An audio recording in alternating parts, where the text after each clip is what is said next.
Muy buenas noches, estimadas y estimados auditores del bueno, el malo y el feo en sus crónicas del encierro. Aquí estamos con Cristian Tejeda y Hola, Rodrigo hola. Ramos. Hola, queridísimos amigos, ¿cómo están? Queridos auditores. Esta noche fría y de De lluvia. lluvia. Yo Están estoy, más oscuros hoy día, ¿eh? estoy con una mantita en las piernas. Y están más oscurecidos. Por alguna razón se les ve más en penumbra. Es que ya no. Mira, Sí, nos están cortando las pensiones, nos están cortando la comida. Ahora pasa con la luz, po, ya. no, la cámara del ordenador que tengo no es muy eficiente después de 15 años de uso. Pero, Ah, pero nada, a la gente no le importa vernos las caras. y yo que me arreglo tanto. O sea, tu cara sí, pues, bueno. Yo hoy día me afeité incluso. Bueno, colegas, compañeros, vamos a tratar esta semana de ser respetuosos con los tiempos que nos hemos dado, no más allá de 40 minutos, para conversar a propósito del disparo que tardíamente hizo Tejeda. Así que Tejeda, tienes toda la palabra para dar tus excusas. ¿Para qué dar excusas si puedo, ¿no es cierto?, hablar de aquello que, que quiero disparar, que es a propósito de una película, ¿no? De una película bastante nueva, que ganó el Oscar, ¿no? A la mejor película. Extranjera, Parasite. a la mejor película extranjera. Parasite. Sí. Sí, claro, o sea, No, mejor película. La mejor película, sí, sí. no, Mejor sí, película. no, de hecho, o sea, Creo que la aquí primera, en, sí, dale, no. aquí en El bueno y el malo y el feo, a propósito, las crónicas del encierro, ¿no? Decir precisamente ese dato, ¿no? O sea, que Parasite tiene eh, la, la particularidad de ser la primera cinta, ¿no es cierto?, de no habla inglesa en ganar el galardón a la mejor película, ¿no?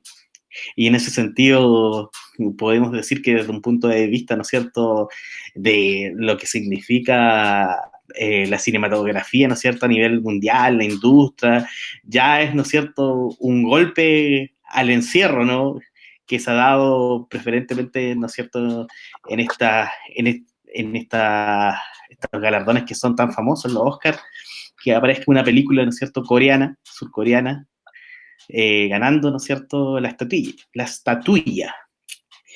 Entonces, eso ya es un golpe a este encierro anglófono, ¿no? Y por otro lado, ¿no es cierto?, o sea, claramente, ¿no es cierto?, Parasite es un reflejo,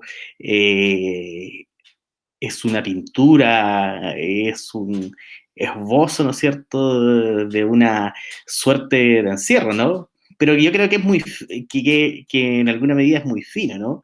Se da en Parasite, ¿no es cierto?, la muestra, ¿no es cierto?, de precisamente la condición de clase, ¿no es cierto?, es una muestra de la condición de clase de los grupos sociales, ¿no es cierto?, que existen en Corea, pero más allá, ¿no es cierto?, de esta figura que uno, claro, puede decir, ¿no es cierto?, tan repetida, ¿no? Hay unas cuestiones muy finas en Parasite, ¿no es cierto?, en la muestra, en la eficacia, ¿no es cierto?, de mostrar esta suerte de separación o este encierro, ¿no? Y una de las claves me recuerda a un libro que siempre cita el estimado Martín, ¿no es cierto?, que es este libro de Patrick Süskind, ¿no? El perfume. Estoy bien, ¿no es cierto, Martín? Correcto. Porque, Autor alemán, libro narrado en la Francia del siglo XVI, más o menos. claro, El pre-revolucionario. y hay un juego, ¿no es cierto?, que es muy bonito, porque está la imagen, ¿no? Es la imagen la que muestra, ¿no es cierto?, esta condición de clase, pero hay un juego, ¿no es cierto?, con el aroma, hay un juego con el oler, ¿no?, que pasa a ser parte de esa distinción, ¿no es cierto?, social, de esta suerte de encierro que muestra la película en torno, ¿no es cierto?, a la condición social, ¿no es cierto?, podríamos decir, de dos familias, ¿no? Eh, y esa fineza, ¿no? Le da a la película, a mí me gusta mucho, ¿no? A O la de tres película... familias en realidad, para ser riguroso. ¿Cómo? De 3 familias, para ser rigurosos, ¿no? Claro, claro, claro, para ser riguroso de tres familias, ¿no? Pero bueno, los invito a conversar sobre Parasite, pues, ¿ah? Bueno, como se trata de un descentramiento de lo anglófilo, la película se va a llamar para mí Parásito, corto. Me Creo que parece. incluso a propósito de la condición que representa el virus COVID-19, en términos de su condición de parásito también, por decirlo de algún modo, plantea en la película algo que en realidad me hizo recordar ahora que Cristian lo mencionaba, algo de esos relatos que uno de niño miraba por televisión en relación a este autor, creo que es inglés, Charles Dickens, ¿no? Tiene algo como de David Sí. Copperfield, ¿no? Como una lucha de clases que no tiene la épica de directores como Einstein, ¿no? La épica de la clase trabajadora. Aquí es de alguna manera también una especie de descripción de cierta miseria homogénea en la condición humana, por decirlo así, ¿no? Yo diría que esto no me pareció a mí un conflicto de clase en el sentido marxista clásico, ¿no? Más bien me parece un cuadro que representa transversalmente esa aspiración capitalista que se describe como un elemento propio de esta condición posmoderna de este autor francés que se llama François Lyotard, que de algún modo describe que entramos a la posmodernidad en la medida en que se elimina esta categoría de lucha de clase. Es curioso, me recordó un poco esa tesis. No sé si la comparto, o quizás es solamente para provocarles, pero de eso se trata, ¿no? Eso para empezar, ¿no?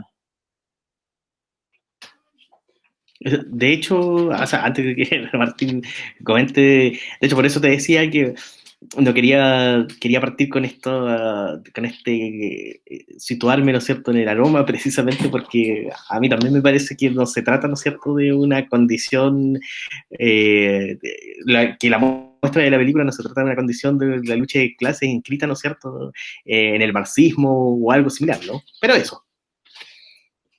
Martín. Además que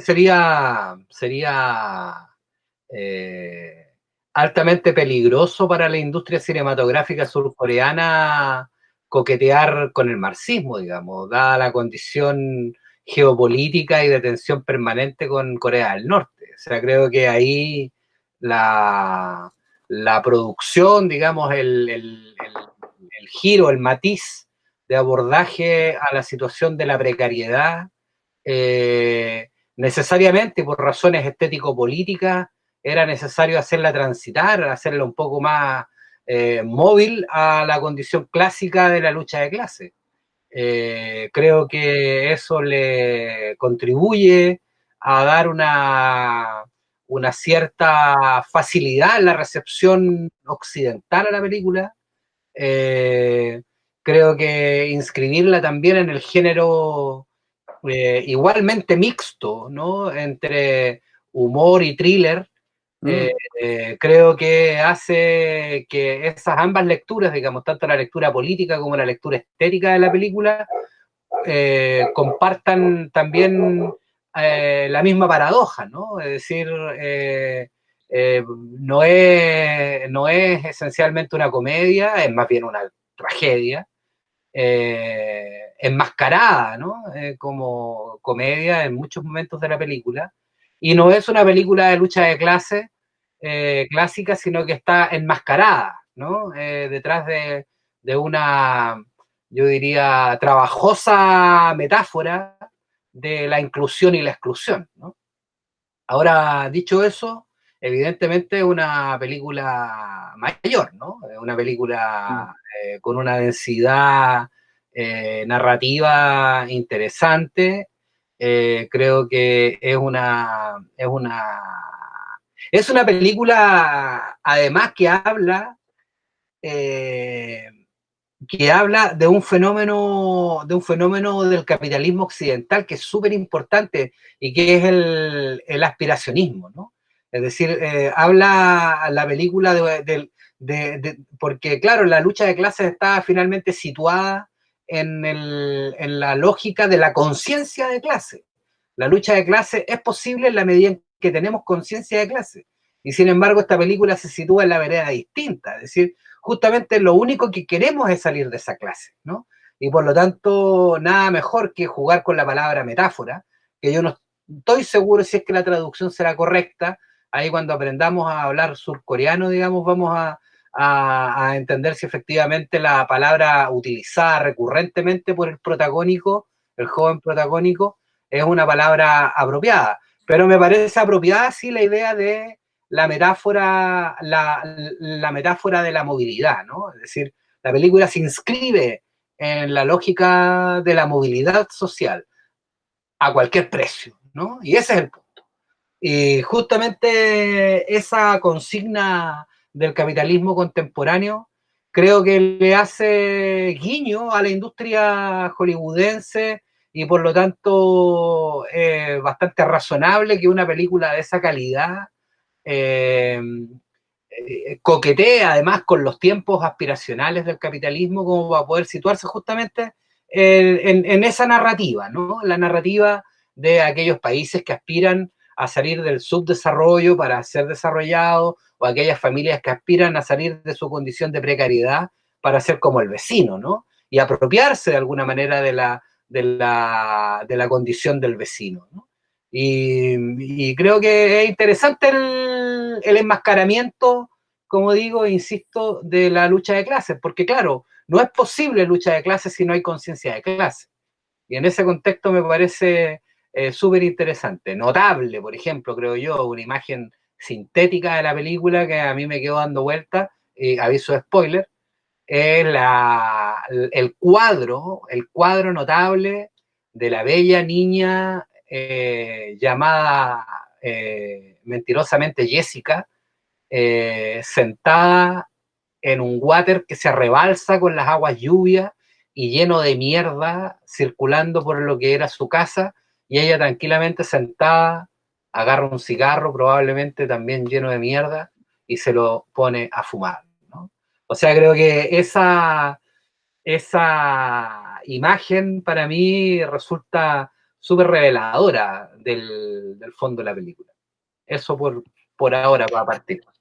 Pero mira qué bonito eso que dijiste sobre la mierda, ¿no? Esa imagen tan...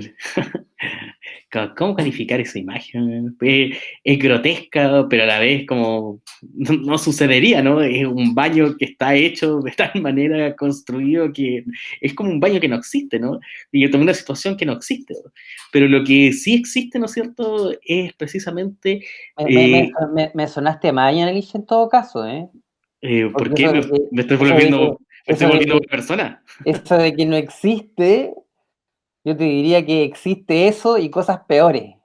No, sí, pero en un sentido, ¿no es cierto? Sí, pues, pero yo lo digo en un sentido que no existe porque es difícil imaginarte, ¿no es cierto?, un baño constituido de tal forma. Yo no sé, seguramente, o sea, yo también he visto baños en tales condiciones, ¿no? Pero aquí lo importante es que parece ser que la condición arquitectónica del baño es súper particular, ¿no?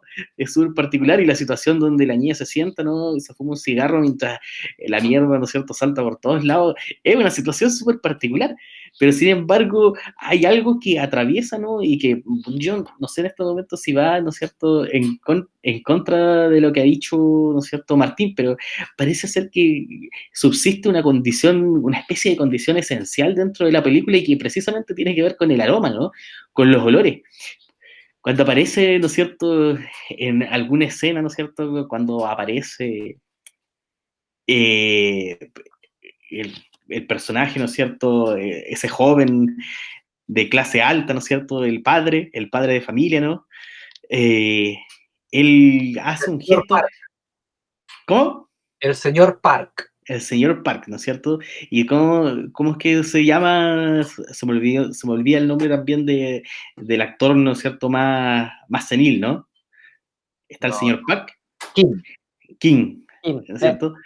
Kim, pero King, son nombres King, históricos, ¿no? O sea, son claro, nombres de ficción, claro. pero claro, pero Kim ve a Park, ¿no es cierto? Y ve su nariz, ¿no es cierto? Porque huele, ¿no es cierto? Y dice ese aroma y dice en otras partes de la película, ese aroma que nunca se borra, ¿no? Es que no puede salir, siempre existe ese aroma, ¿no? Elabora el aroma a metro, ¿no?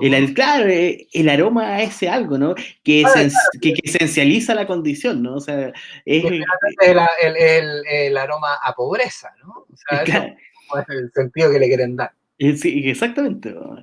Pero parece ser, ¿no es cierto?, una condición como dentro de la película un poco esencialista. Mira ese olor que no desaparece, dicen algunas partes. Bueno, como tú bien dices, a lo mejor las traducciones no son las mejores del surcoreano, ¿no? Pero habría que investigar eso también. Pero ese olor que nunca desaparece y colocan, ¿cierto?, la condición de la pobreza, ¿no?, como una suerte de condición esencial, donde a lo mejor, ¿no es cierto?, también, y a lo mejor también es un artilugio, ¿no es cierto?, dentro de la película, que a la vez que muestra, ¿no es cierto?, esta movilidad social, ya hace este guiño, que me parece interesante lo que tú dices, Martín, que hace este guiño a la cinematografía hollywoodense a partir, ¿no es cierto?, de esta situación aromática, ¿no es cierto?, como que la suprime, en alguna forma también como que la suprime, ¿no?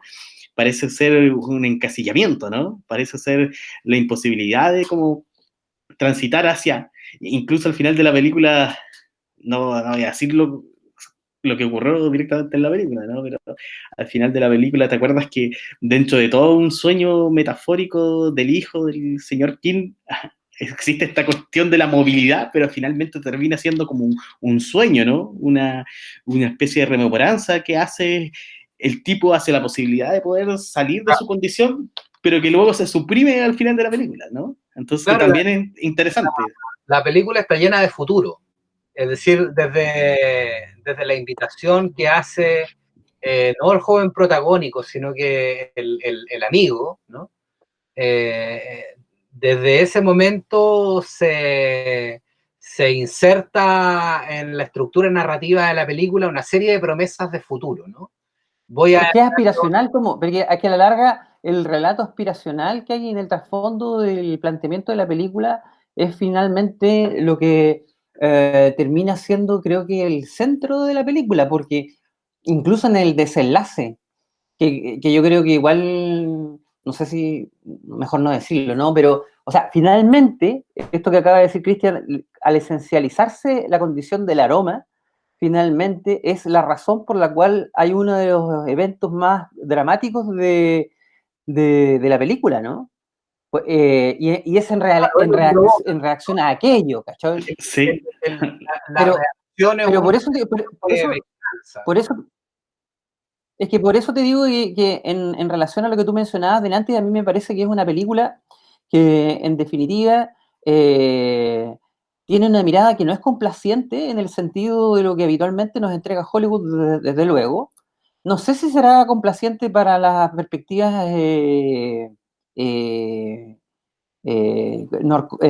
surcoreanas, pero sin duda me parece que es una película que de algún modo tiene a lo mejor algo que también yo he percibido en algunas películas de Oriente, sobre todo, pero de épocas muy pasadas, que son las películas de Kurosawa, que de algún modo persisten en ellas, perdón, cierta condición de casta, más que de clase, ¿no? Hay una condición así como, eh, no es el problema de que tú seas obrero, ese no es tu problema es tu aroma, tu problema es tu condición de base, ¿no?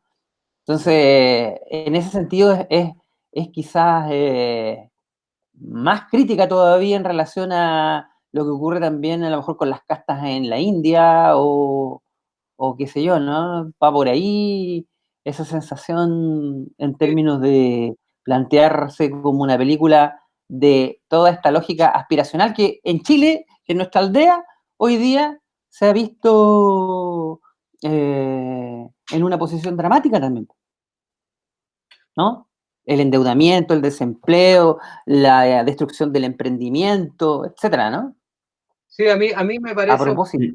para concluir la idea de la idea de futuro que quería plantear y que va también en la dirección de lo que estamos hablando, ¿no? Esta idea un poco de la digamos, coronar esta posibilidad aspiracional. Hay una frase que le dice el joven a su pupila enamorada, ¿no? En algún momento, en el momento de la fiesta de cumpleaños, al inicio de la fiesta de cumpleaños, le dice, ¿yo encajo aquí? O sea, ¿tú crees que yo encajo aquí? ¿No? O sea, esa pregunta trágica, o sea, con todo el cuestionamiento ontológico que tiene, eh, creo que es reveladora de alguna manera de esta hipótesis que estamos jugándonos de inscribir la película en un relato aspiracional. Ahora, llevándolo a la situación, porque sí, yo comparto que la película evidentemente trae consigo una aproximación crítica a la realidad, ¿no? O sea, no es que simplemente, Una digamos, reproductora. destine, digamos, con una situación, aun cuando el tono de la película pudiera parecerlo. Eh, Creo que el discurso trágico se instala del mismo modo en que en la España del siglo de oro español se instaló el discurso trágico o el discurso crítico del pícaro, ¿no?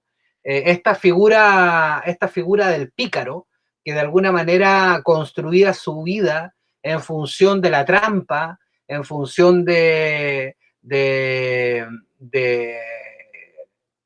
urdir males, ¿no? Como este personaje de la literatura, de la oralitura hispanoamericana que es Pedro Urdemales, ¿no? Esta idea de poder inscribirse, de poder inscribir la vida y vivir la vida en función del esfuerzo de otros, ¿no? Creo que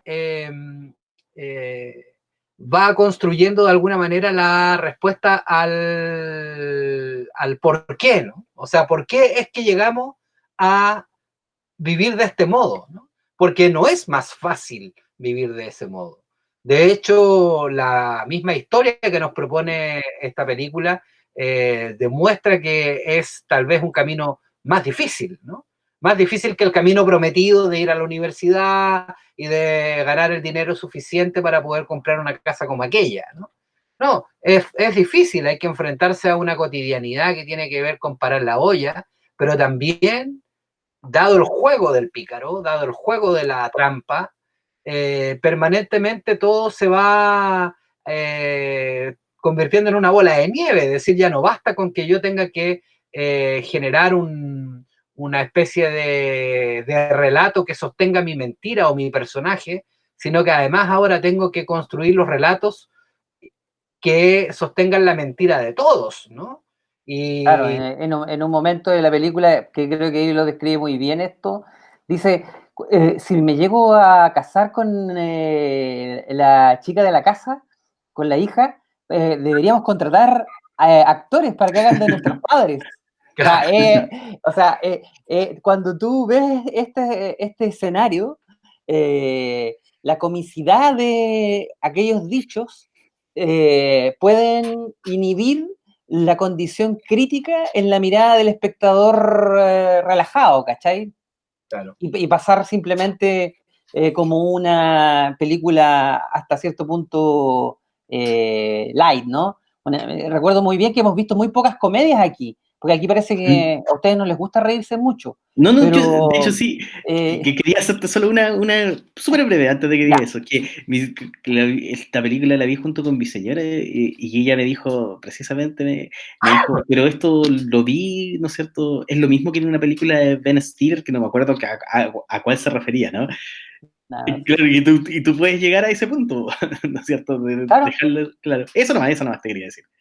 Ahora, yo creo que el poder, y Martín lo tiene más claro, de algún modo nosotros en la literatura y en el cine sobre todo, hemos trivializado al punto la comedia, que en definitiva nos le hemos privado de su condición crítica, y en esto esta película es muy interesante también como renovadora o como revitalizadora de una forma de cuestionar que no necesita plantearte el llanto nada más, ¿no?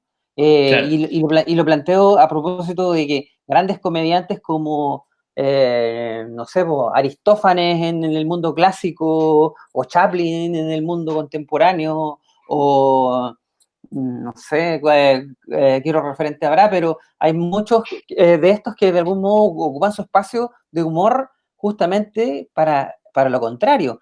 Y yo nunca puedo dejar de olvidarme, por favor, de la cita genial del libro de Humberto Eco, que también aparece en la película, que dice que el problema de la risa es que te animaliza, y por eso es cuestionable reírse. Y eso a mí siempre me ha llamado mucho la atención, sobre todo a la gente que no se ríe, como Martín, que en este momento está que parece que ladra. ¡Fernando, Debo ser el más risueño de los tres. ¿Ah?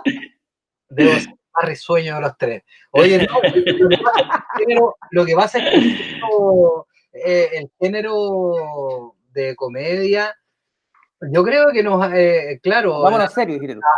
la industria cultural contemporánea ha ido de alguna manera tergiversando el sentido profundo de la risa, ¿no? Sin embargo, hay esfuerzos notables que han escapado de esa corriente. Yo estoy pensando, por ejemplo, en el boom que han tenido en los últimos, no sé, 5 años, los stand-up comedy, ¿no? Creo que el stand-up comedy ha restituido de alguna manera el discurso humorístico como una posibilidad de construir crítica, ¿no? De hacer crítica. No estoy pensando en nadie en particular, sin embargo, creo que hay una cierta tendencia a combatir la comedia de Adam Sandler, ¿cachai? O sea, creo que la comedia no se agota en una construcción boba que nos hace reír sin mayor reflexión. Creo que hay una digamos, un esfuerzo de artistas por intentar restituir eso. Otro punto que a mí me gustaría tocar, no sé si estamos a tiempo, Rodrigo, ¿tú llevas ahí el tiempo de la conversa? No, queda, no te preocupes. Oye, entre paréntesis, solamente como dato, para su rigor académico que siempre ostentan, me encontré un traductor de caracteres coreanos y efectivamente sigue siendo parásito en ambos sentidos, ¿no? Es un traductor coreano-español, para que se tranquilicen y no sean paranoicos, ¿ya? Así que, digamos, parásito. Está ganador, diría Rodrigo Lagos. Que busque la palabra metáfora y después la compares con la película a ver si el tipo la pronuncia como metáfora. Pero bueno, lo que quería compartir o invitar a que pudiéramos darle una vuelta al menos al tema es el discurso de género que hay en la película. Aquí rápidamente es necesario relevar, a mi juicio, 3 personajes clave en esta cuestión, ¿no? Y 3 personajes masculinos en la película. El señor Kim, ¿no? El que hace de chofer.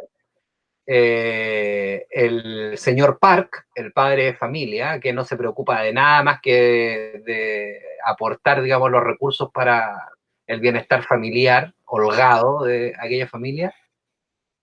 Y el otro personaje que está encerrado, ¿no? El personaje... Ustedes ya saben a qué me refiero, ¿no? Para no estudiar más la película, ¿no? Entonces, igual me parece súper interesante el atrevimiento de construir una narración contemporánea reproduciendo de alguna manera los viejos cánones del rol, ¿cachai? O sea, yo no sé cómo será la cultura surcoreana respecto a los roles de género, pero me imagino que no distan mucho de aquello que nos transmite la película, digamos. O sea, ni siquiera se cuestiona el modo en que se van construyendo eso. Hay una escena que es al inicio de la película, que creo que spoilear el inicio no hace más que motivar a los auditores de este programa a ver la película, que es el momento en que se cae la señal de Wi-Fi, ¿no? Se cae la señal de Wi-Fi y el hombre de la casa, el padre de familia, está echado durmiendo tranquilamente y la mujer lo único que hace es pegarle una patada en el poto y empujarlo, así como con la pata, como despertándolo, ¿cachai? Oye, ya, pues si no hay wifi, ¿cachai? Así como que, oh, qué lata, como que si fuera responsabilidad mía, dice el tío. O sea, creo que hay una, no sé qué les parece, ¿hicieron ustedes algún, les molestó en algún momento o les llamó la atención el cómo se construyen las relaciones de género en la película? ¿No son también Mm, parásitos de alguna manera? sí, sí, yo pienso sí que más allá, tú mencionaste el tema de los roles, Sí, ¿no? Pero los yo te roles. digo, pero antes que te vayas a otro lado, yo quiero responderle Ah, a ya, Martín para dale, darle dale. la razón en un comentario que hace el amigo universitario al chico de la familia protagónica.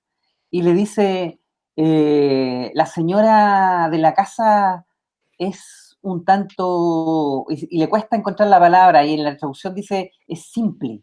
Es sencilla, Es dice sencilla, es la. sencilla. Y si te das cuenta, respecto de las demás mujeres, es efectivamente la más sencilla, porque las otras son mujeres mucho más Empoderada. líderes, ¿no? Mucho más dominantes, mucho más empoderadas. Entonces, parece ser que esa cualidad de boca de este personaje es relevante en términos de una cualidad que cualquiera diría a lo mejor en nuestras telenovelas nacionales de hace un par de años atrás, era lo normal, era, así son, ¿cachai?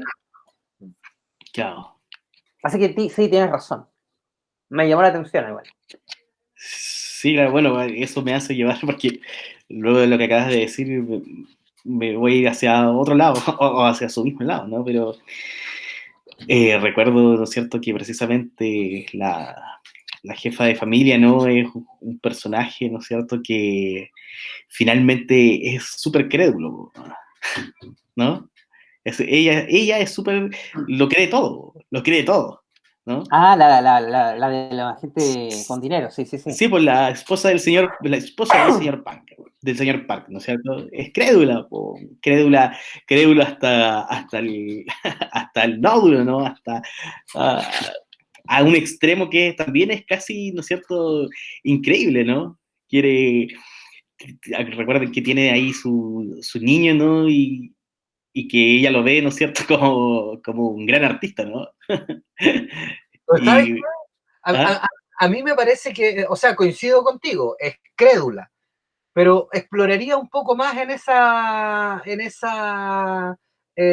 ingenuidad o en esa condición o en esa necesidad de creer, porque si lo pensamos un poco y lo situamos en el marco de la crónica del encierro, ¿no? De alguna manera la opulencia familiar con la que ellos viven también genera una suerte de aislamiento social, ¿no? La familia en el momento de la fiesta, ella intenta organizar una fiesta, llama a mucha gente, se encuentra con gente, ¡oh, qué tiempo que no te veía! ¿Qué sé yo? ¿Podrías hacer esto? No te he visto mucho tiempo. Es decir, es finalmente una familia muy sola, ¿no? Tan sola es que la única manera de poder ir construyendo su respuesta a sus necesidades familiares, como un chofer, como una nana, como un profesor o como una profesora para su hijo, es justamente a partir de un único vínculo, de un único vínculo. Y ese único vínculo es el que permite, ¿no?, la construcción de toda la trama. Ahora, ¿Por qué construir? O sea, si tú tienes toda la posibilidad de abrirte al mundo, de soñar con Estados Unidos, porque se sueña con Estados Unidos, ella sueña con Chicago, decirle algo y mencionar entre medio una ciudad norteamericana es ya una firma de confianza, ¿no? Es decir, no, es que trabajó en Chicago, no, es que la familia es de Seattle, o no sé qué. O sea, para ella eso era suficiente, incluso la carpa que usa el niño en el patio bajo la tormenta, no se va a gotear porque la trajo de Estados Unidos, ¿no? Entonces, hay una cierta ignorancia, es verdad, una cierta sencillez, si tú quieres, ¿no? Como dice la traducción, pero también hay un grito desesperado por vincularse con otros, ¿no? Hay una soledad profunda. Oigan, déjenme solamente porque se está acabando el tiempo y me gustaría que pudiésemos traer la película a nuestra queridísima aldea, porque los estados todavía están en la dimensión muy literal, textual, típico de un literato y un filósofo académico. De hecho, pero por eso yo te iba a plantear. Yo precisamente quería plantear eso cuando iba hacia allá, ¿no? Pero es que viejo truco. Con lo que dice Martín lo adelantó, porque hay, ¿no es cierto?, una simbiosis. Qué ganador que está vivía Rodrigo Lagos, debo decirlo. hay una simbiosis precisamente, ¿no es cierto?, entre el marido y esposa, ¿no es cierto?, de clase alta, en el sentido de la ignorancia, ¿no? Es el sentido precisamente de la ignorancia y de esta manera, ¿no es cierto?, de vivir como un poco. Ya está este grito desesperado, pero también está esta ignorancia, ¿no es cierto?, que trae precisamente y que hace que la película, ¿no es cierto?, sea de alguna manera que te llegue tanto y que a pesar de que estábamos, ¿no es cierto?, hablando de los estratos en Surcorea, lo puedas asimilar, ¿no es cierto?, a la aldea chilena, ¿no?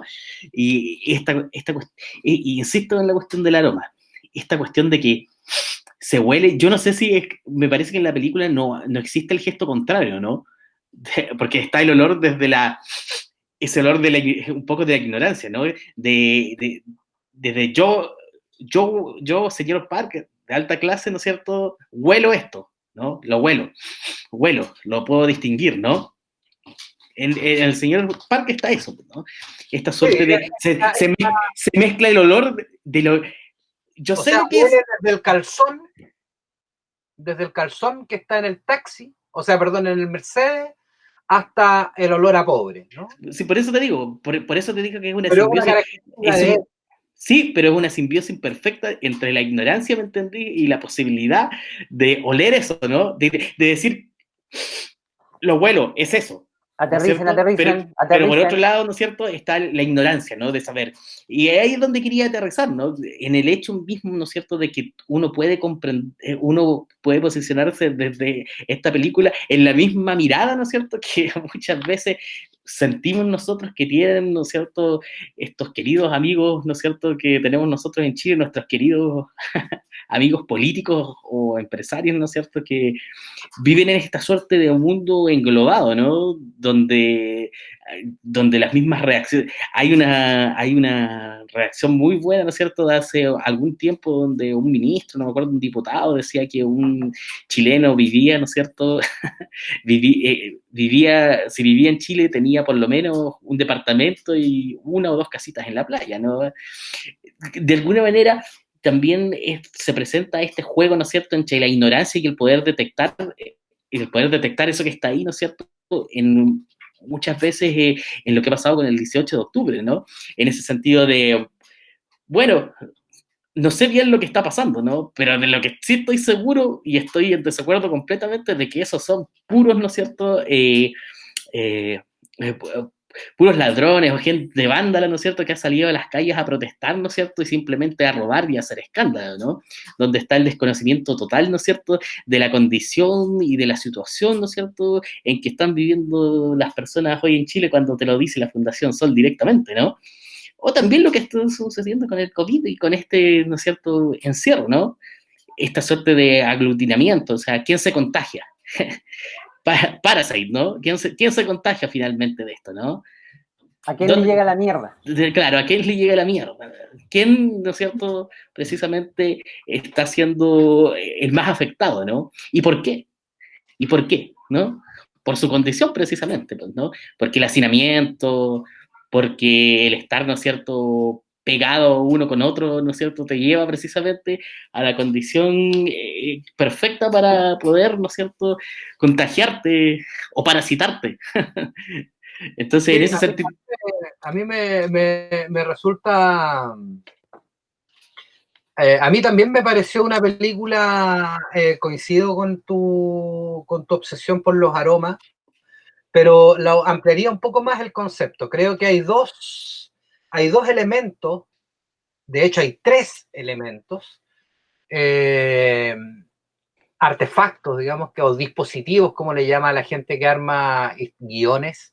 Hay tres dispositivos permanentes en la película que están ahí operando como mecanismos de narración. Claramente están los aromas. Los aromas de algún modo son intangibles. Indicadores. ¿No? Sí, o sea, no puedes de alguna manera contener el aroma. El aroma fluye, el aroma está ahí, tiene esta condición efímera, de paso, de permanencia por el momento que estás ahí. Es un sentido tan sutil, ¿no? Pero también está el otro elemento que es el agua. El agua, esa secuencia de tormenta es una secuencia magistral porque el agua aparece como el clímax de la película, ¿no? Aparece esos torrentes de agua que caen por las calles, ¿no? Que vaticinan de alguna manera la mierda literal que debe haber en el semisótano donde viven. Y por lo tanto, claro, el agua es el otro elemento. Y la roca, ¿no?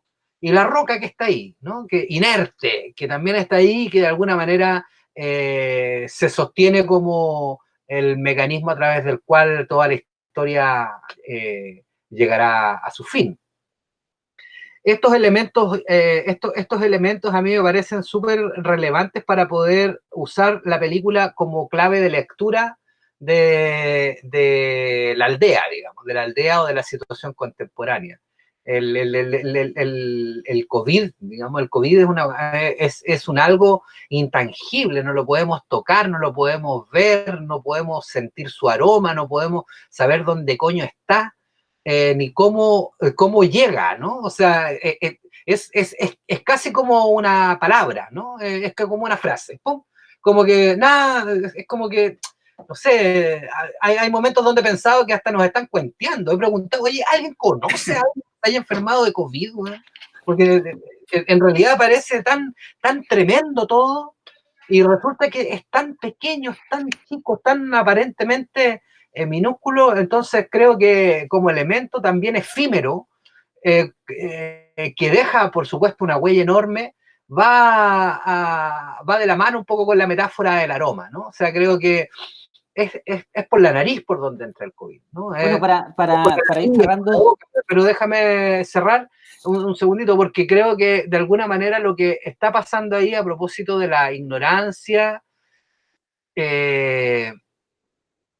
no solo de la ignorancia de quienes toman las decisiones respecto del país que gobiernan, ¿no? O sea, no solo la ignorancia de que, oh, mira, vivían hacinados, oh, mira, tienen varias casas en la playa, no, sino que también la ignorancia propia, ¿no? O sea, la propia ignorancia respecto de un algo que está ahí y que, sin embargo, obtusamente todos los días, a pesar de que sabemos que pueden estar manipulando los datos, vemos, mira, cero casos en Osorno. 3 días seguidos, 0 casos en Osorno. Y creemos que hubo 3 días seguidos con 0 casos en Osorno. Y nos vamos al centro. O sea, bueno, para ir terminando, creo que es una película que de algún modo, y ya haciendo como elementos centrales esto que ustedes han señalado del aroma, que creo que también es interesante porque el aroma, en su sutileza, como decías tú, en su inmaterialidad, a la larga tiene cierta relación también con las ideas, ¿no? Y finalmente creo que podría jugar con este par, aroma-idea, en términos de intangibles que son muy poderosos para, de algún modo, movilizar, por decirlo así, situaciones como las que nos describe la propia película. Y creo que en eso es muy sugerente, es muy poco complaciente. Pero te quería decir algo para dejar solamente un dato. En honor a un actor que tú mencionaste, que es malo. Yo también coincido que casi el 100% de sus películas son malas, pero Adam Sandler tiene una película hace muy poquito que está en Netflix sobre un tipo que vende diamantes que hace un papelón que por favor véanla. Eso, amigos. Bueno, ok, quedamos ahí con gusto poco, pero mejor quedar con hambre que quedar rebalsado. Exactamente. Eh, Nos vemos la próxima semana, amigos. Nos vemos en 15 días. Que estén bien. Tengo que Chao. disparar con Amigo Lagos. Adiós.